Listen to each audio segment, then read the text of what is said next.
Hi there BookTube, it's Eleanor here, and today I'm talking about my top YA books of 2015. I've read quite a lot of YA books this year, so there's probably about 7 here and they have been whittled down. This isn't all the 5-star YA books that I read this year, but these are sort of my favourite ones and the ones that I remember the most. I don't own any copies of any of these books, but I'm hoping, I can't insert because I'm filming on my iPad, but I'm hoping to at least be able to give you like a picture of the books so that you can see the front cover should you wish. But let's get into it. The first book I want to talk about is Only Ever Yours by Louise O'Neill. I've read both Louise O'Neill's books this year. I have read Only Ever Yours and Asking for It. Only Ever Yours was the first book I picked up by her and I absolutely loved it. It is set in a sort of dystopian world where women aren't being born, or girls aren't being born anymore, the female species.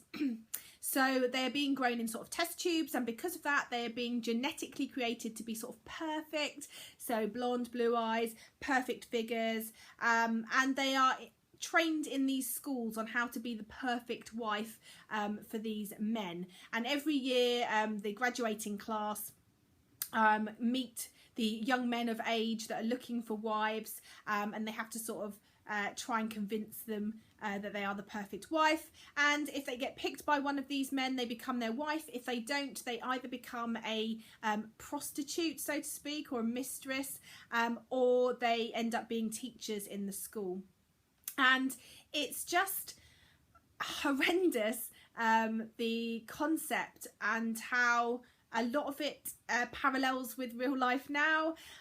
There is a lot of shaming on body and image. There is a lot of anxiety about being the thinnest and the most beautiful and the most stylish, and a lot of pressure and a lot of things I see coinciding with the average stresses and strains of life for a teenager today. And it was just a really interesting book to read and very powerful, and I definitely recommend it as a read.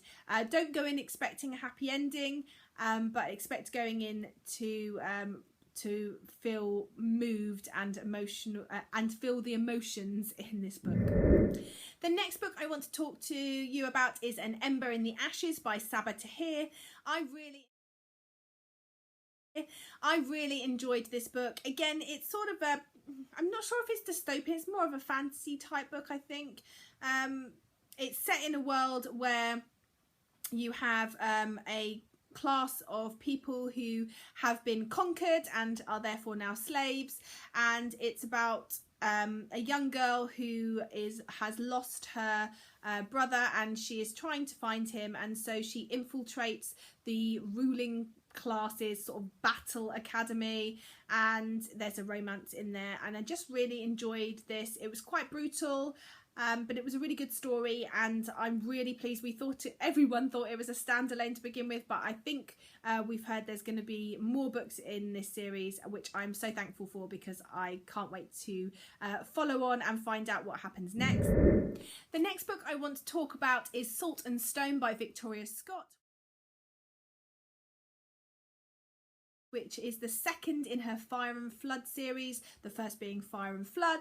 And this is a sort of, everyone said Hunger Games versus Pokemon type story. I'm not 100% sure that's accurate, but the basic idea is that there is a brimstone bleed competition, and the main character in this story's brother is terminally ill or dying, and if you win this competition, you win the cure for whoever it is, or the loved one in your life cure. There's all types of different people that are in this race, and basically the first thing in the race is that you pick an egg which has got like a Pokemon-y type creature in it that helps you on your way and has different abilities, and you have to get through 4 different settings. There is a jungle, there is the sea, the desert, and there is the mountains, and then the winner, who gets to the end of the race first, gets this cure. So in the first book we follow Tella, who is our main protagonist, and we follow the people she meets, the other contenders, the people she forms alliances with,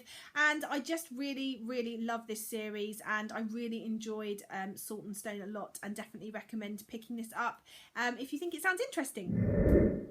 The next book I want to talk about is Everything I Never Told You by Celeste Ng. This is a story about a mixed race family set in the 70s. The eldest, or the middle child, but the eldest daughter, Lydia, is found dead, drowned in a lake, and it just follows the story, the backstory of the lead up to that, and also afterwards, and finding out what's happened. It's very much about family life, about race, about pressures parents put on children. Lydia's mother especially wants Lydia to be a doctor because that's something that she never got to do. Her father wants his children just to make loads of friends because he struggled with that when he was younger because of his race. And it's a really powerful and interesting look into different cultural issues and family issues, and ultimately at the heart of it is a story about family, and I absolutely loved this one. Next up is a book I wasn't expecting to love half as much as I did, and that's The Duff by Cody Keplinger. I was expecting this to be just your usual sort of high school typical story, but it was much more than that, and there was quite a lot of depth to this. I found myself crying at parts.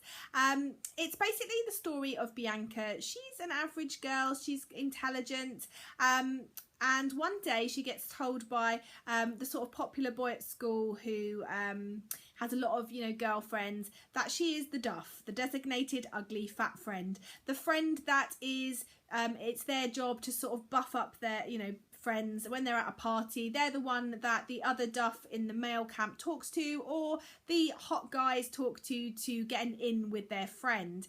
And we basically follow Bianca as she forms a relationship with Wesley, and she tries to look at herself differently. We also find out more about her family life and his family life, and it's a growing up story, but it's much more than that. It had a lot more depth than I was expecting, and I absolutely loved it.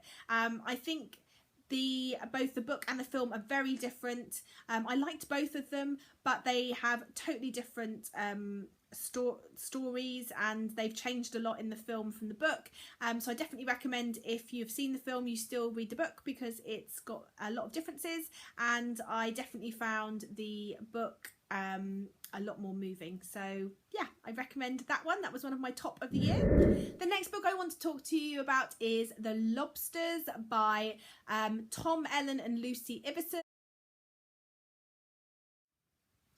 This was, again, an unexpected contemporary for me. It's about Sam and Hannah. It's their last summer before university. Neither of them have had sex. They're both virgins, and they're looking for that one, their lobster. The idea behind this is that Sam and Hannah are looking for their lobsters, or the one, or certainly the one in order to lose their virginity, and it's just hilarious. It's told in dual point of view.